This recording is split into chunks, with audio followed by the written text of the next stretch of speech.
Season 10 is here, Butler. Double digits, baby. Calm down. I'm just excited to talk about our whole new slate of films this upcoming season. We've got a Shakespearean adaptation set in the 70s in the world of fast food with Scotland, PA. We're also taking on 2 sequels to highly popular films in U.S. Marshals and 2010, the year we made contact. But I know you're more excited about our 3rd annual Forgotten Horror. It's my favorite time of the year, recording October episodes in the dog days of August. Forgotten Cinema, part of the Forgotten Entertainment family.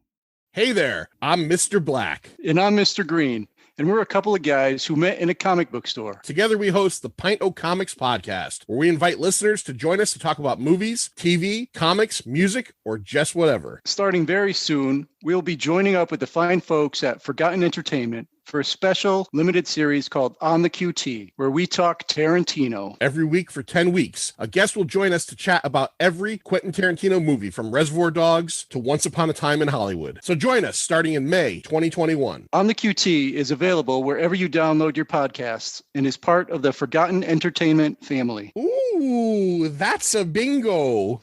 Here at yet another DC animated podcast, we love our special episodes, including this one. My name is Chamar Griffith, codename Comic Shams.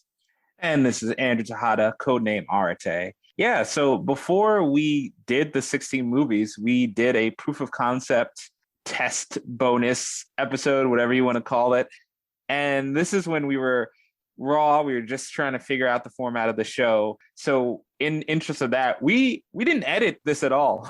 No, this has been buried away for quite some time. But just like Rita Repulsa being unleashed from the moon many, many years ago, we are finally able to release this one. Very excited for it because our movie for today is currently the #1 DC movie on HBO Max, The Killing Joke. Yeah, as of this time of recording, sometime in a very hot September day, it is still #1.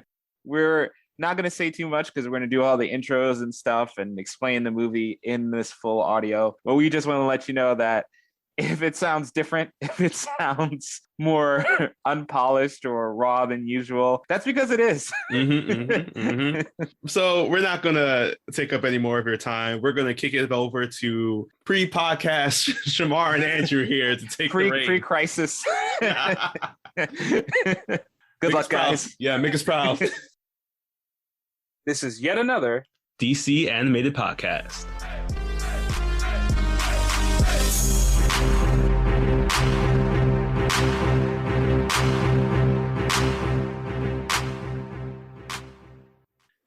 Welcome, fan who have found this. I guess this will be like our lost pilot episode. When our children look generations down, they'll mark this as the most significant episode. Yep, this is the beginning of it all. This will be hidden away somewhere, unearthed by passage of time. It'll unearthed from the dust cloud of the sands of time. The archaeologists everywhere. Well, first, I'm Chamar, and joined by my friend here, Andrew, also known as Arate in some circles, especially if it's a circle that can get me a PS5. So whatever it takes, really. Can I join in on that PS5 hunt? I finished the Miles Morales game, but different universe, but I would like to play it on the PS5. Oh, yeah. Get that 4K action. And hashtag we are not sponsored. Yes. But Sony, I mean, if you want to, let us know. So today we're going to talk about The Killing Joke. I am a big comic book fan. I've been diving into the book since I was a wee child, really. And Andrew, I'm here to talk with you because you are the person I felt could really talk about the storytelling aspect of a lot of these movies, shows, and and I felt that since we've been lifelong friends, so I felt like since we've been having these conversations since we were 5 years old, it's time that somebody else heard them. Oh yeah, we've been down since the days of Batman the Animated Series, when Static Shock was still on TV. So we've been having a lot of these discussions you'll hear for so long. so it's about time we force other people to listen to them. Yeah. So as I mentioned, we're talking about The Killing Joke, the movie that came out in 2016, starring or voiced by many actors that you might know from Batman the Animated Series, including Kevin Conroy, Mark Hamill, Tara Strong. But first things first, Andrew, how did you feel about the movie? I loved the 2 short films that make up The Killing Joke, because one part of this movie has nothing to do with the other. As a quick rundown, if you have not seen Killing Joke, we start off with Barbara Gordon as Batgirl working with Batman on a case. And this case takes them to this obsessive villain named Paris France. Yes, they went with that. Fun name. Terrible. And he shortens it himself, which is even worse. But this villain becomes obsessed with Batgirl. And the first half of the movie, she's trying to catch this guy, even though Batman doesn't want her to touch the case. And she's trying to earn Batman's respect and catch this guy and prove herself as a heroine. And then all of a sudden, things take a turn, and Batman and Batgirl hook up on a roof. So now I'm already confused that does she want Batman's attention or something else, if you get my drift. So we go through this story of Barbara trying to catch this guy, and she eventually does, almost loses herself catching this guy, and quits. At this point in the movie, it becomes a Joker origin story. I don't know how these two were to connect. I mean, The Killing Joke, I haven't read it that often, but what part of The Killing Joke is this movie? I 100% agree. So I felt that this was, like you said, 2 different films. DC has this thing where they, in their animated productions now, they do the DC showcase. You know, it's kind of, if you ever see like a new DC animated film, they kind of like intro it as if you're walking through a comic book shop, and then it's the one random comic that's in the back on the spinning catalog, and then that will be the story. And I thought, honestly, that's how this felt. Batgirl's part in the first half didn't make any sense to me personally. I felt like it could have been executed so much better, especially because there was no way that it, like you mentioned, like it didn't tie into the second half. You know, it does, there's some comic connections to it, like which I'm happy to talk about more because it's a big part of what I'm going to be bringing up, that it actually, Batman and Barbara hooking up is actually canon. Oh, okay. Yeah, it's, I think that they were definitely trying to find a way to get Batgirl to quit, which did happen in the comics. And then the year after, that is the story of The Killing Joke, where not that they hook up and then she quits, but rather something happens, she quits.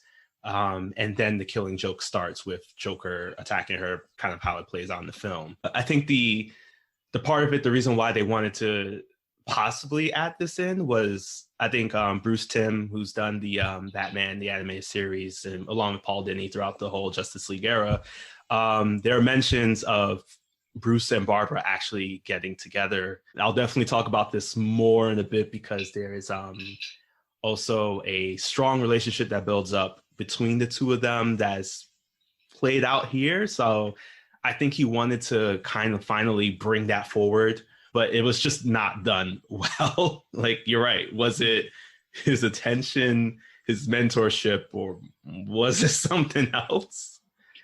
Because another weird thing is, when I feel like movies have wasted my time, I always like to stop and see how long they went on a tangent. So the first part of the movie with the Paris France stuff and the Batgirl relationship sex scene, which is, like many scenes in this movie, way too explicit. So this section takes 28 minutes.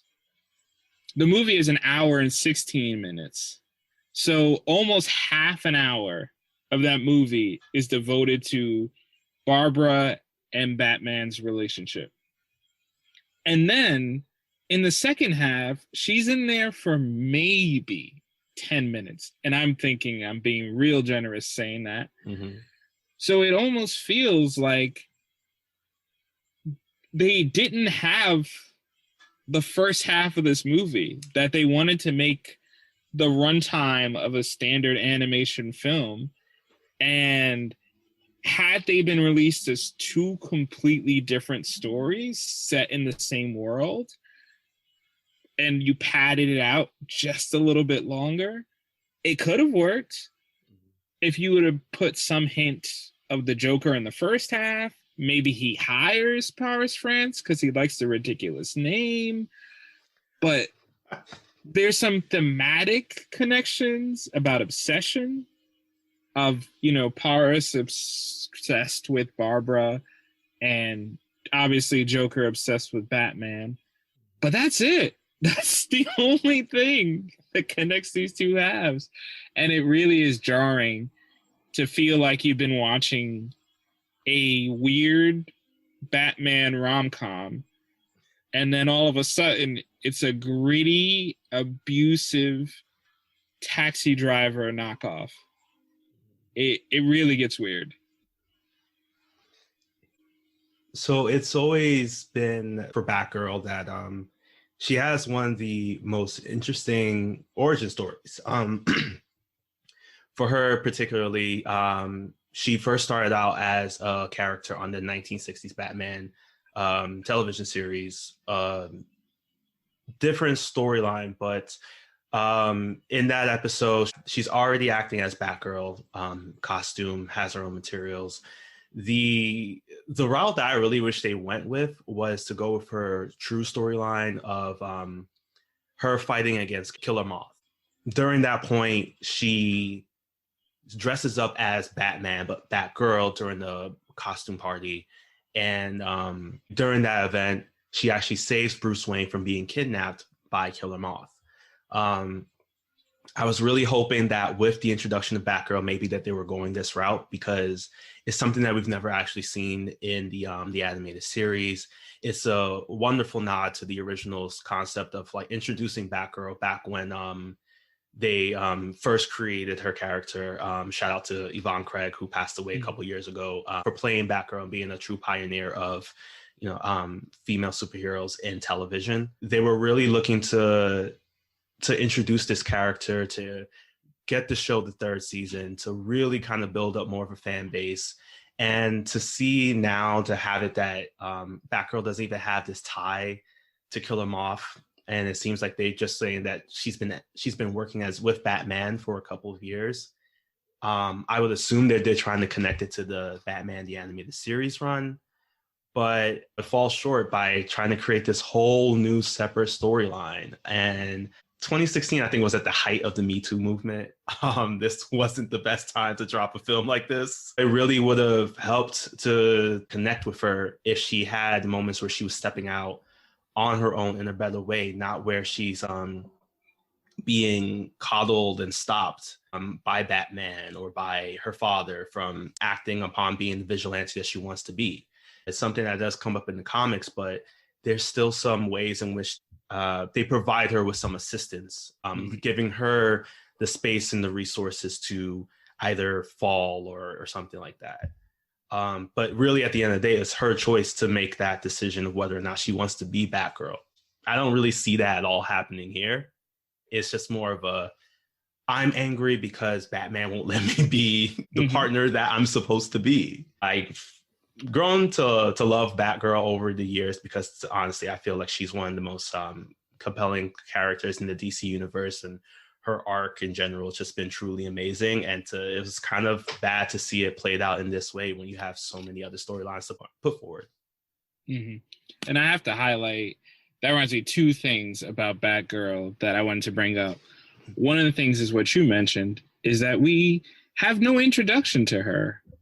She just shows up hanging on the city skyline watching Batman, and they have this really strained relationship, even though they've been working together for 3 years, as we're told at the beginning of the movie. And we know Batman is standoffish to his people, but there's no reason given for the friction. Like when Nightwing shows up, you're like, oh, they've already broken apart. We understand. Jason Todd, Damian Wayne are just assholes, so we know the friction is already there. But Barbara, it just seems like he's had her following around for 3 years and still doesn't trust her to do anything, which is really weird. The other weird thing about her is that she makes this really strong decision to quit because she doesn't want to fall into the darkness that Batman is surrounded in. And that's fair. But as soon as she makes this powerful and independent decision, she is shot by the Joker, stripped, possibly abused. It's left ambiguous. And it's been paralyzed. Confirmed that Alan Moore said that he did not, that didn't happen. He didn't intend for that to happen. When the Joker comes in, if you're unfamiliar with this moment, he interrupts a family dinner between Barbara and her father, Commissioner Gordon, and he opens the door and shoots her in the spine. Because he's an expert medical technician, he knows instantly that she's going to be paralyzed for life for some reason.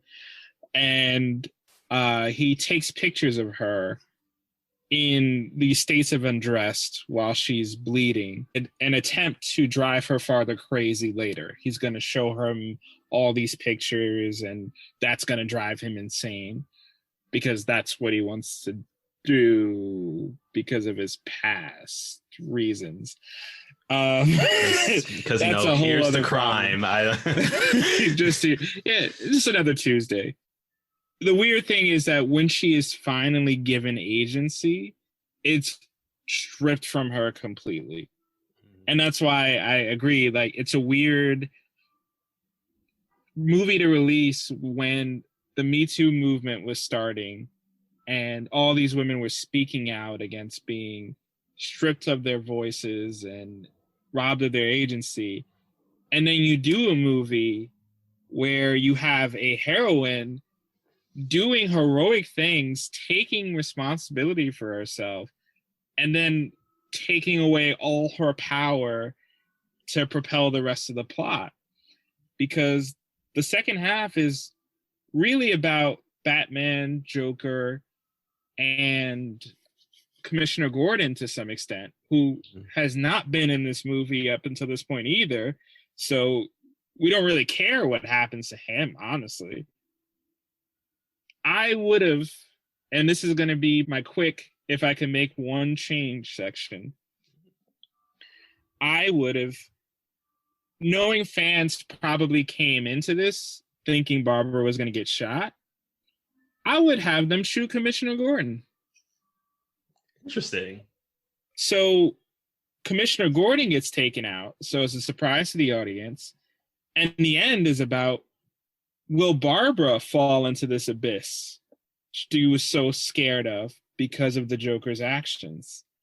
That tiny alteration connects the first and second parts of the movies and gives fans something new and interesting to play with, instead of just shoehorning this Joker story at the end of a Batgirl story, who, despite all these great speeches that he makes about sanity, they just ultimately mean nothing because this isn't what we thought the movie was about. I will say the DC comic fan in me was just like, shoot Commissioner Gordon, how dare you go away from the source material? What is wrong with you?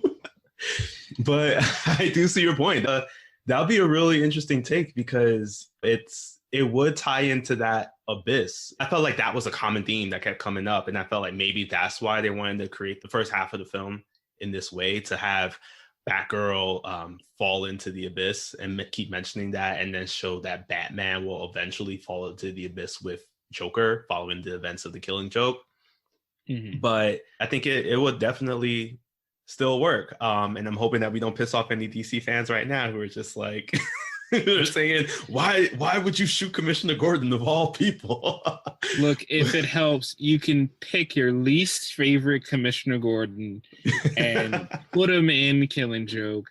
So whether it's the bumbling Batman and Robin one, not Gotham, because Ben McKenzie is a charm, yes. And we don't need to hurt him. He's been hurt already. Maybe J.K. Simmons, if he had a weird grudge. One of those Commissioner Gordons. Mm-hmm. And J.K. Simmons, if we ever see him as Commissioner Gordon again, I just don't think it's going to happen. But, well, after the long-awaited Snyder Cut. Speaking about the Killing Joke, about the second half of the film, really, I guess I could say. Just want to get your one-word opinion on it. It was intelligent yet hollow. There's some really great dialogue throughout this section of the movie. There's this constant theme of Batman wants to save the Joker. Right at the beginning of this section, he tries to have a nice conversation with him just to prevent any more violence, any more bloodshed. And then at the end of this section, he reaches out one last time. Even after all he's done, even after paralyzing Barbara and traumatizing Jim, he's willing to give him one more shot, and Joker refuses this offer of help. And that is a really cool bookend. But again, it doesn't connect to the first half an hour of my experience. So it just feels like beautiful nonsense in a way. I don't know if there's a better term. Because I just don't feel emotionally invested in it. It would be kind of like if the first half of Spider-Man 2 was just Peter dancing down the street. And then the second half was like, oh, look, Mary Jane and I are now about to get married. If you don't introduce Mary Jane in the first half, why do I care about her now? It's too late. So with all the brilliance of the Joker and Batman dynamic, why do I care about that dynamic? You were trying to sell me on a dynamic between him and Barbara. I wanted to see where their relationship went, and you just shoved that out of the way for Joker. And it also is frustrating because they did this already in Batman Mask of Phantasm, where, not to get into the whole plot, but Joker is part of the plot from the beginning. He's not in the movie from the beginning, but he's naturally in the plot. And Batman's relationship with the villain starts at the beginning of the movie.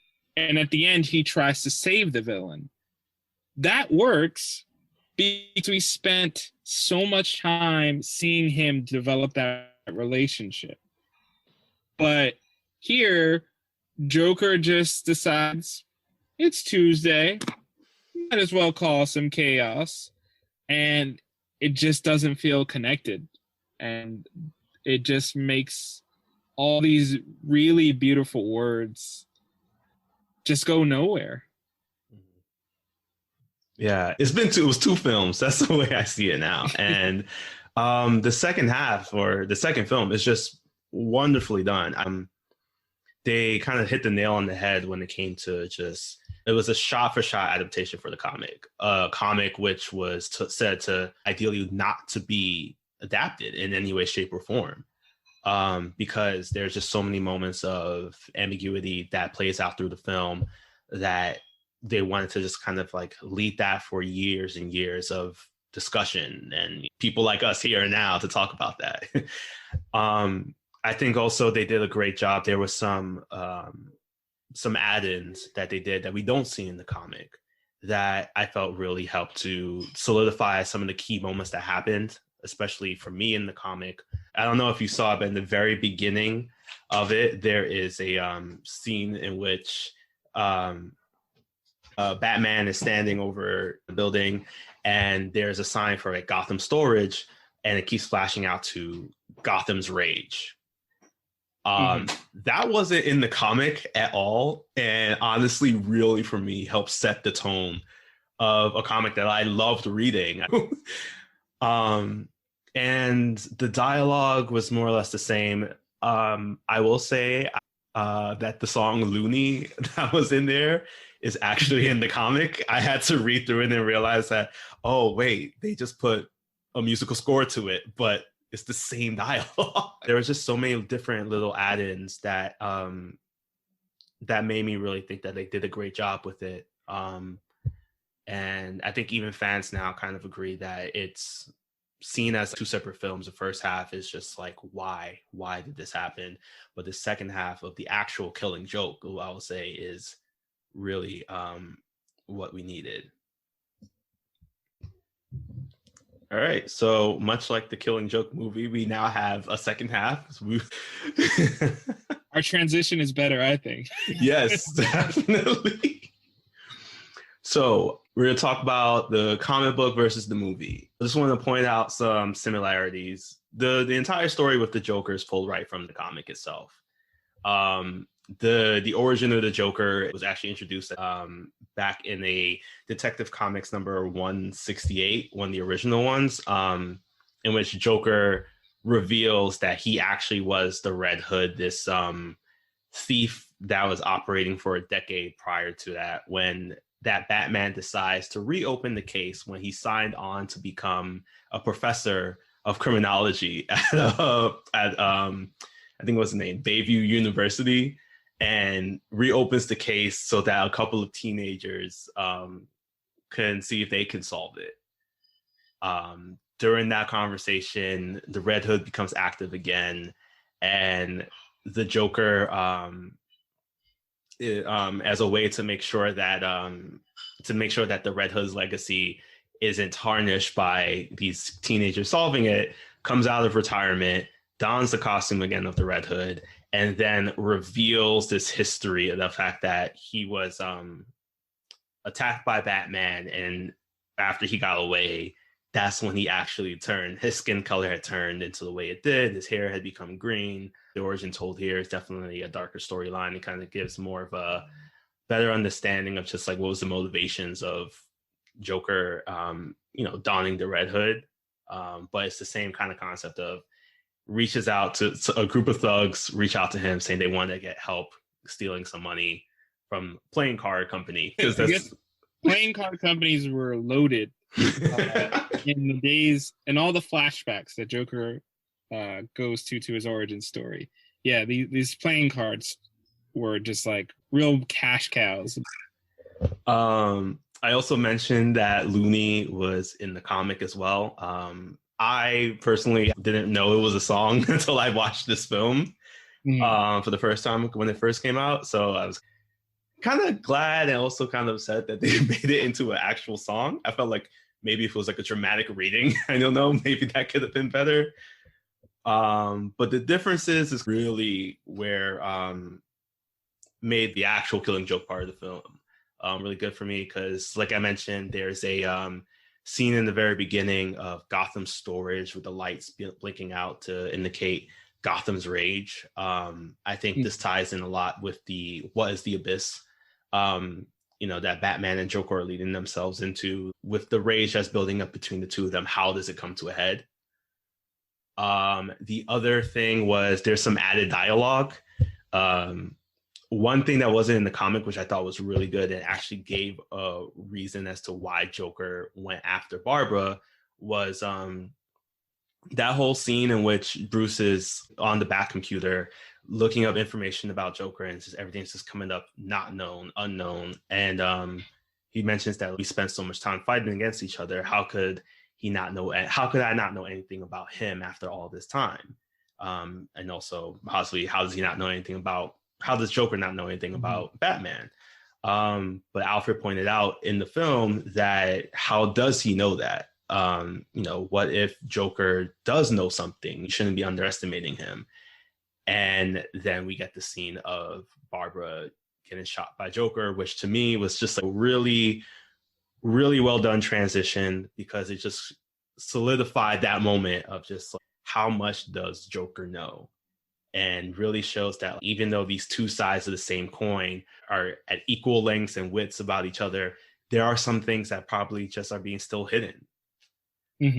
Another part was Gordon's trial. That's not in the comic at all. And I thought that was, it was awkward at first because I didn't really know where they were going with it. I thought at first maybe they were going to have it be that Gordon was the one who was really on trial, but then in the film they show that they're actually showing that Batman is the one that's crazy. The Batman is the one that's breaking all the rules. The scene where Joker and his like carnival troupe have stripped Gordon naked and they put him on trial. Yeah. And then they're goading him into saying like, if a person breaks the law and inflicts violence on others, what would you do? And then he's like, oh, we got to throw the book at him. Right. And they get Gordon to throw this book, and right before it hits the Joker, it hits a cardboard cutout of Batman. And that was a nice. I did like that scene in there. I think that scene is one of the few that I think stands alone. That if you put that anywhere, it's really effective, because for the most of this movie, Batman's just beating up people, more than usual. Right. So that rang true for me, and it was. I do agree. That's the court scene. If anything, they keep that in. Mm-hmm. And also for me, it was like that by the book request that's in the comic. So having this by the book request that came from the comic and having a moment with the trial happen, it really kind of solidified. It's just like, was Gordon swayed by Joker's comment? I mean, production really of, Batman is the one that you should be throwing the book at because of everything that he's done.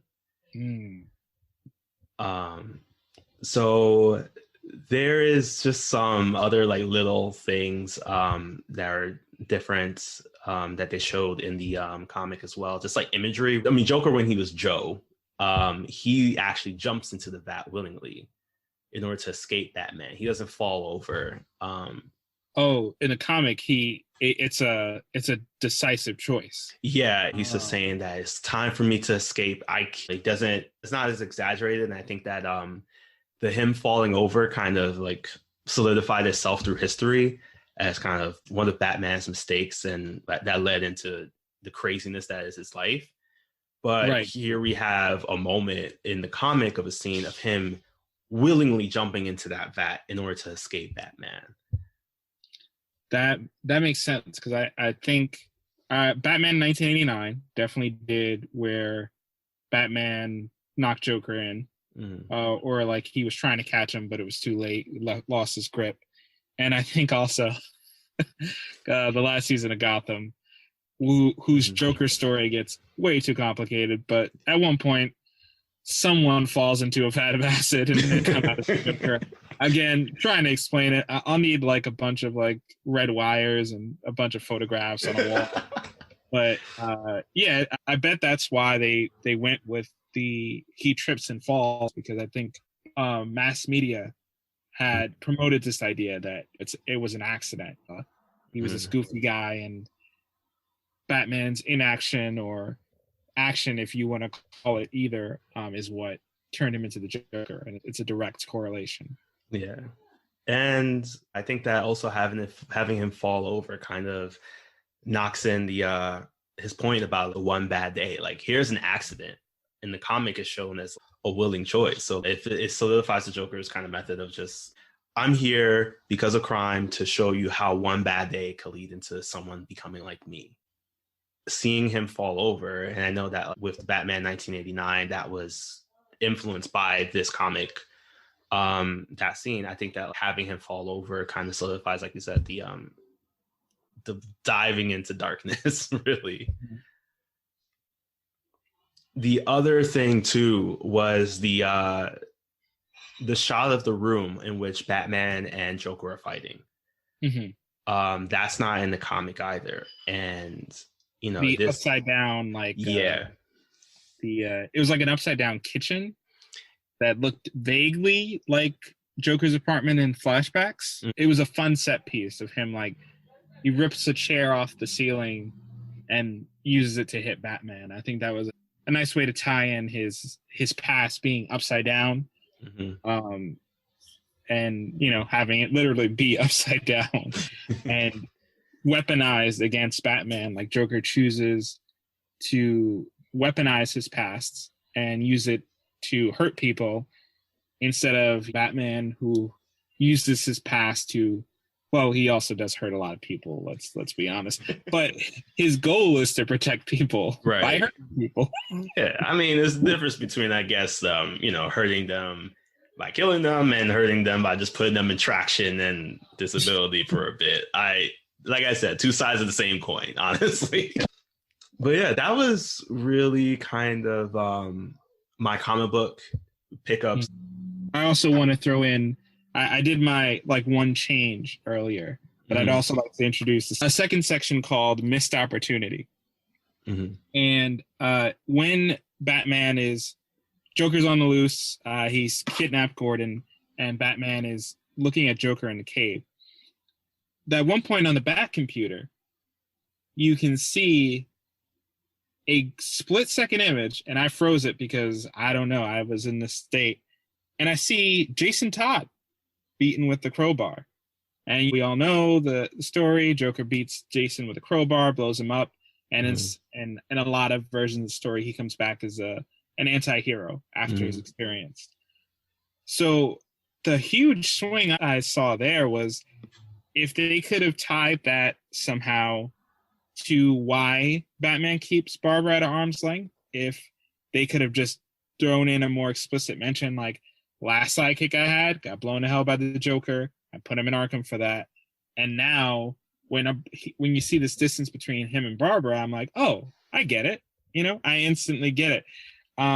But yeah, I think that was a missed opportunity to introduce Jason Todd as an Easter egg and then ultimately not really do anything else and just say, oh, yeah, he also beat Jason Todd, which opens up more questions. So that they could have answered in the first half or done more with, but I think that was a huge swing. And I am biased because Under the Red Hood, which we should talk about at some point, is one of my favorites. Yeah, it should be the next Lost Pilot episode. So I think the reason why that I think I never actually even noticed that. So I'm definitely going to be rewatching this film for the third time this week, actually. I never noticed that. And I don't think they included it in the comic because it didn't happen at that point, honestly. These comics came out actually in the same year. The ones I'm referencing are Batman, The Killing Joke, and Batman, Death in the Family, where we do see Jason Todd being killed in due to fan voting. I think that's like one of the craziest things in comic book history. The great comic book fans out there during the 80s called and said that we want to kill Robin. But The Killing Joke came out in March of 1988, and Batman, Death in the Family came out in I think it was September of 1988. So very close timeline. So I'm kind of glad that they included that, especially because it's a nod of these like big moments in Batman's history happening there, and they tied it together for that Easter egg for us. And good eye. Like I've never noticed that before. Yeah, I don't know why I caught it. I think I was just looking to get out of the movie at that point. And maybe while my eyes are traveling, I caught that on the screen.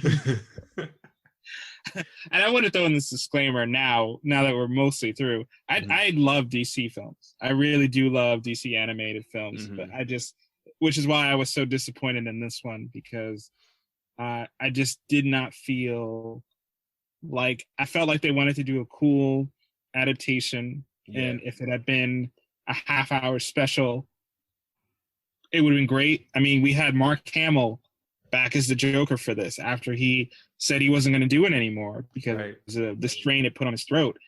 We had Kevin Conroy back as Batman, who will return as Batman in the future after this in much cooler ways. But yeah, you had this all-star cast. You had all this great talent. I just think that this is one of the things where the story really killed the momentum and any hope of this being one of the classics and one of the greats. Yeah. And why, for me, it kind of failed was in an interview, Bruce Timm mentioned that he actually did not want to do this film. He was really leaning towards creating Batman and Robin stories, DC stories in general, that was geared towards kids, because he felt that, slapping a rated R, which this film is, kind of stops a kid who might love Batman, but because they're too young to see this film, to then enjoying this film, seeing it in theaters. Like, me, I saw it when I was old enough to pass the rated R rating, the stopgate of me. So here is, I think that led to him not really truly putting his heart into the film. I think that he was definitely motivated with the second half of The Killing Joke, with Mark Hamill and Kevin Conroy working together again. And even though he was saying that he wanted to create a story where Batgirl has some focus, I think that ultimately that taking away the heart of why he's motivated to do this is what led him to create something that's just falls short for a lot of fans like you and me. Yeah, I mean, it does have that group project energy where your partner pulls up with a diorama they slapped together last night,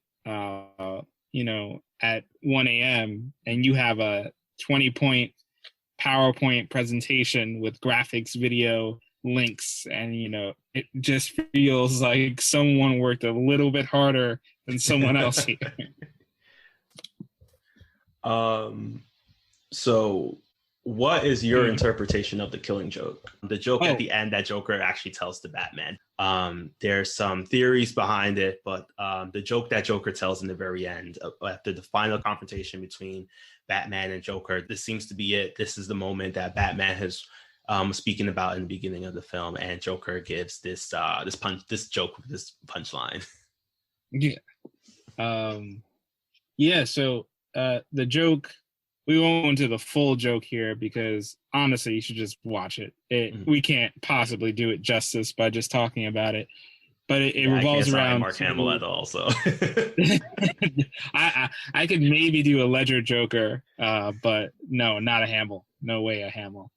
But the joke follows two crazy people escaping from an asylum, and at one point, the crux of the joke is that one crazy person has to trust the other to escape to freedom.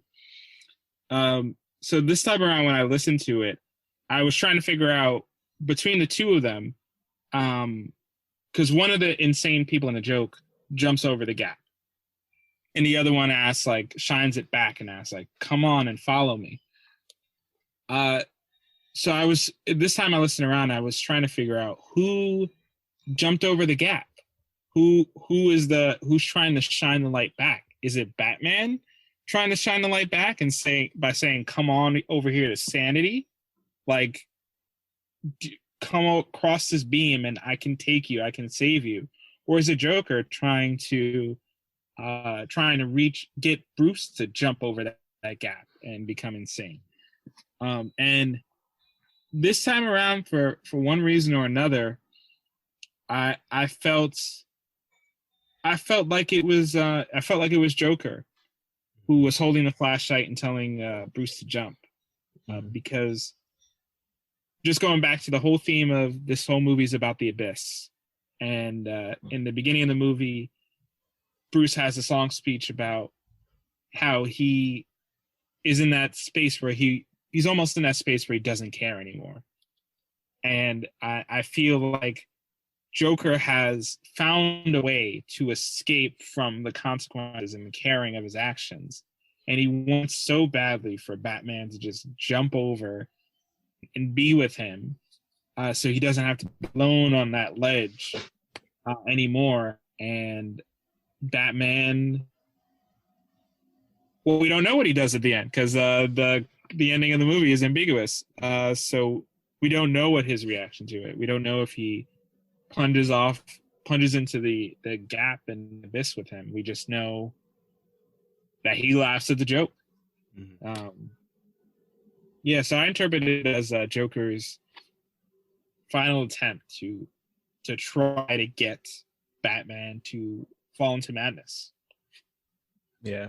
And that's that's one of the two common interpretations of it.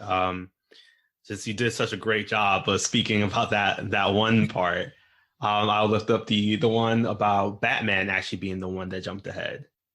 A lot of people have felt that Batman, by jumping ahead, has escaped from this life, and by him shining the flashlight across, that is him saying that here's this brighter path, this point of rehabilitation, the hand that Bruce is offering to Joker at the very end as well.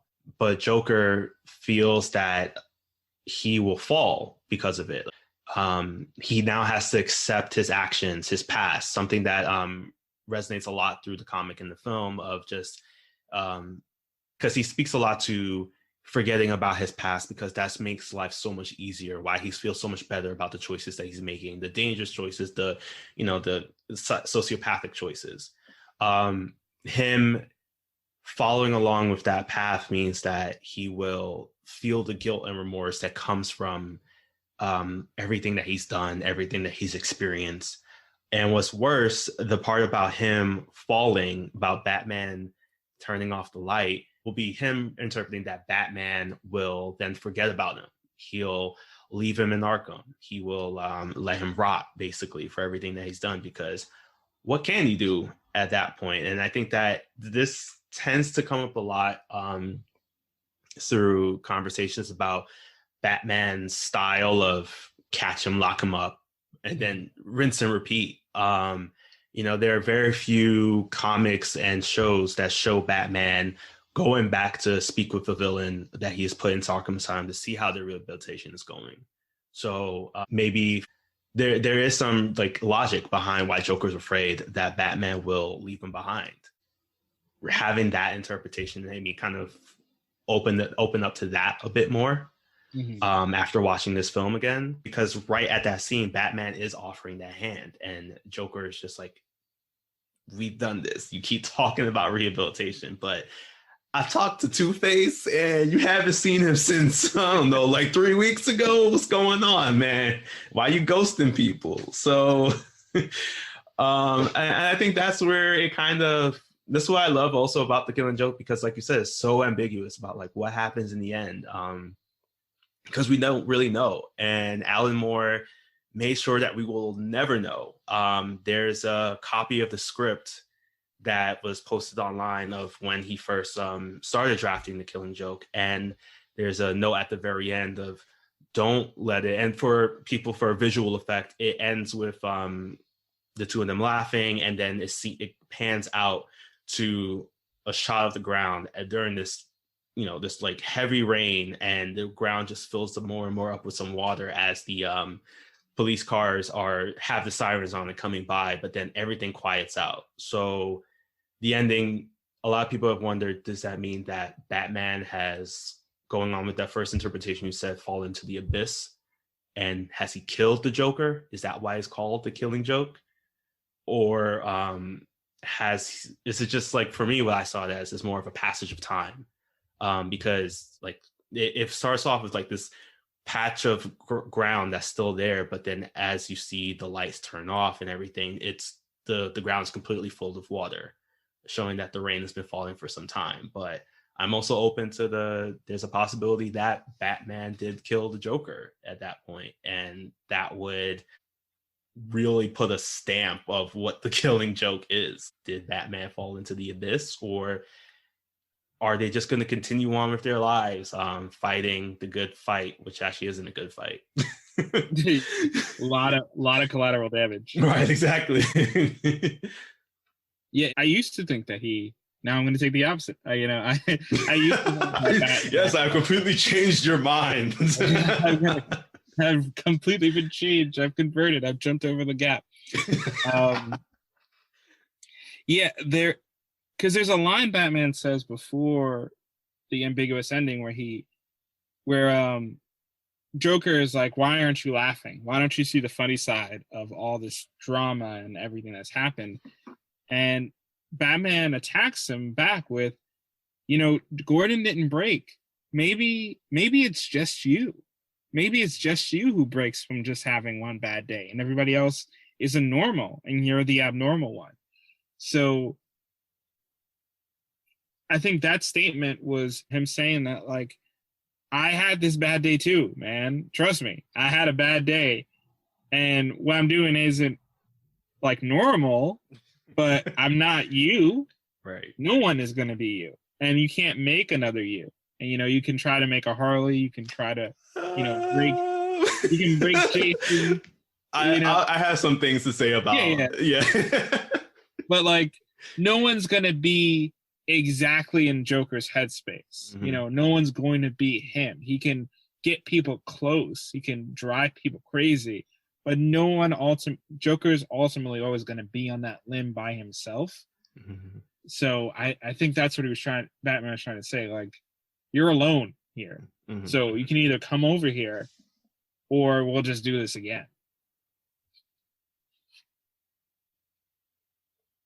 All right. I think we talked about the Killing Joke in such a beautifully done way that now we can go back to the awkward stage of me telling you the story about why the Bruce and Barbara relationship is canon.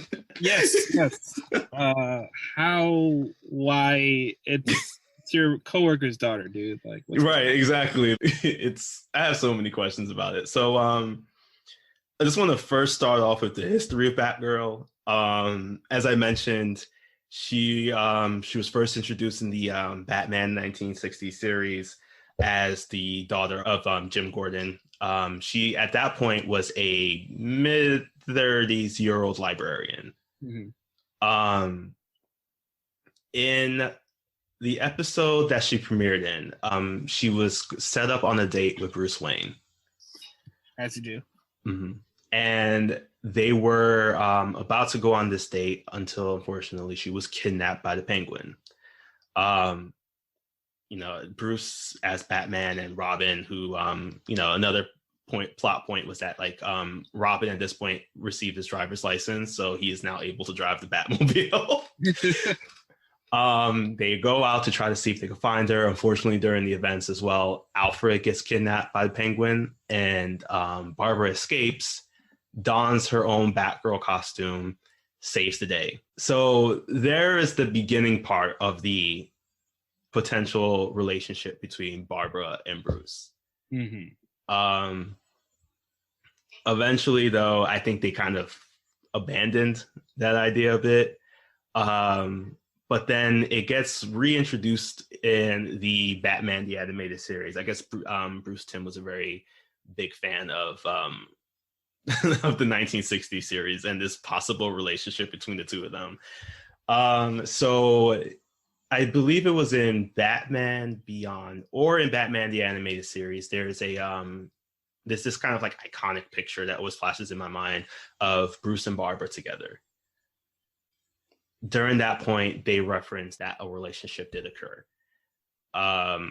It doesn't get confirmed until the 2013 Batman Beyond comic book series It's called Batman Beyond 2.0. It's Terry McGinnis, for fans. Terry McGinnis becomes Batman, mentored by old Bruce Wayne, who can no longer act as Batman.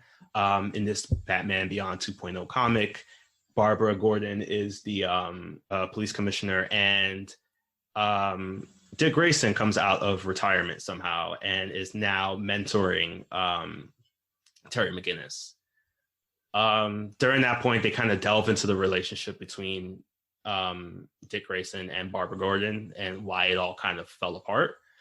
It was because while Robin or Dick or Nightwing was away at that time, Bruce and Barbara developed this relationship. It led to her, once he came back, unfortunately, this relationship was still kind of ongoing.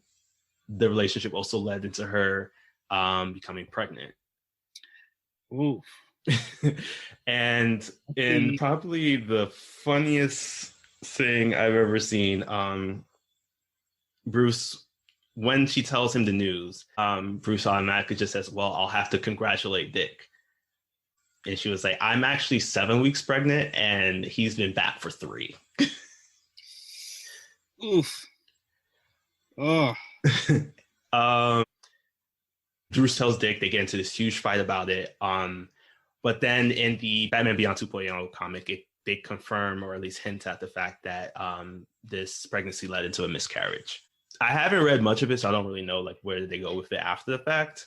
But there is this relationship that came from 2 source materials that were created by Bruce Timm. And that, I think, is what he was trying to recreate here by showing the beginnings of that, but it just came off so awkward. And honestly, it was just out of left field. Like, like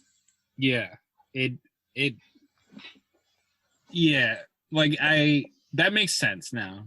So it wasn't completely out of thin air that these two have like hooked up in the past, but it's so mishandled here that Bruce gets it in with her once and then ghosts her.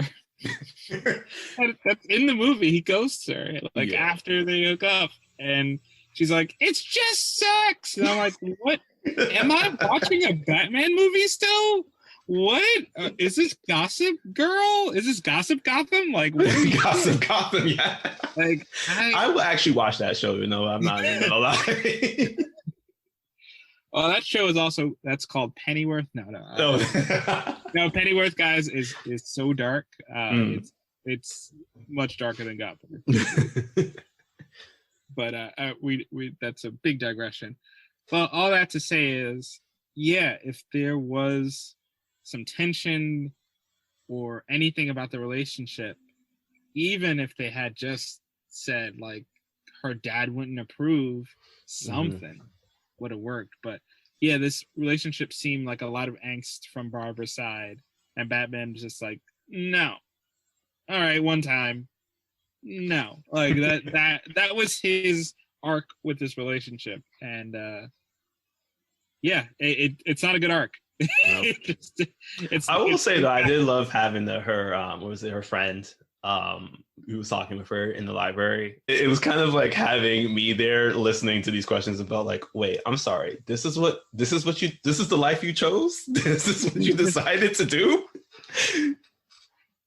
Yeah, it was good to see someone call her out for the absurdity, but yeah, it just ultimately was one of those things that just didn't go far enough. Or I think that too. It weirdly, I think it could have gone further than it did, or they could have played it completely subtle, but they didn't choose. And yeah, I think that really is the story of the whole movie. They had 2 distinct choices that they could have made in a lot of situations, and with the exception of the end, where you get to make the choice, they just don't. They don't know if they want this to be a dark, gritty noir or a Bat love story. Barbara. Oh my God! I can't believe I forgot this until now. Barbara narrates the first 30 minutes of the film. She has constant narration. that narration disappears. Is she telling the story? Yeah. She comes back at the end where she's like, oh yeah, now I'm helping the city still, but who told her about all those other parts, you know? Like, that she wasn't there for. She missed a lot. The Batman was like, yeah, and then I asked a bunch of prostitutes where Joker was. This happens in the movie, guys. I'm not making this up as a joke. Batman goes to some prostitutes and is like, hey, y'all seen the Joker? And they're like, he usually stops by here. I don't know why he didn't this time. Yeah, like, did he tell Barbara about that? And then she put it in her memoirs? Like, I'll also say I don't think that happened in the comic at all. At least not the dialogue. There is a very quick flash panel sequence of just like Batman just jumping around to different places and trying to find that information. The Joker just holding up the picture of him sometimes. And it's just like, I don't think that's something that you need to have a picture of. I feel like everybody has a good understanding of who the Joker is, what he looks like, especially at this time. I feel like he's been operating in Gotham for quite some time that they should know. I would watch a half-hour animated short about the one guy in Gotham who doesn't know who Joker is. I would watch the hell out of that.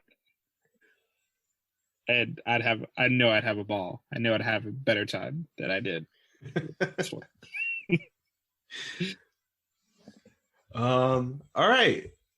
With that is our show. This was the bonus episode that one day fans will be asking for because we will hype it up just enough. Yep, or we'll burn the whole thing. And this will never be heard by anyone outside of us. Yeah. It's really a toss-up. And like all right. Until next time.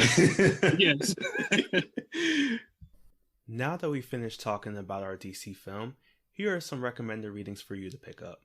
All these comics and more can be found at your local comic shop, so remember to venture out and support your part of the source wall, and tell them Andrew and Chamar sent you. The first comic on our poll list is The Killing Joke, written by Alan Moore and illustrated by Brian Boland. This iconic comic from 1988 is the source material of the film and gives more of the story behind the Red Hood Joker connection, first revealed in Detective Comics Volume 1, number 168. Next on our list is Batman the Three Jokers. Released in 2020, this 3-part miniseries written by Jeff Johns and art by Jason Fabok with Brad Anderson is the spiritual successor to The Killing Joke. It dives into the big reveal of 2016 of 3 Jokers that have been terrorizing Gotham throughout all time. Batman teams up with other members of his Bat family that have been harmed by the Joker, including Batgirl and Red Hood Jason Todd, to put an end to the Joker's reign when they've discovered that all 3 are operating at the same time.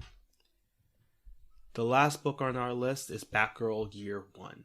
This 9-part miniseries from 2003, written by Scott Beatty and Chuck Dixon, art by Marcos Martin and Alvaro Lopez, modernizes the origin of Batgirl. Pulling from the TV series in Detective Comics Volume 1, number 359, we get to see Batgirl grow as she takes on her first villain, Killer Moth. Not only do we get to see her learn to work with the dynamic duo, but also how she intertwines with the Justice Society of America. Most importantly, we get to see her learn why there's always triumph and tragedy to being a hero. That is it for my list. We'll see you all for next issue.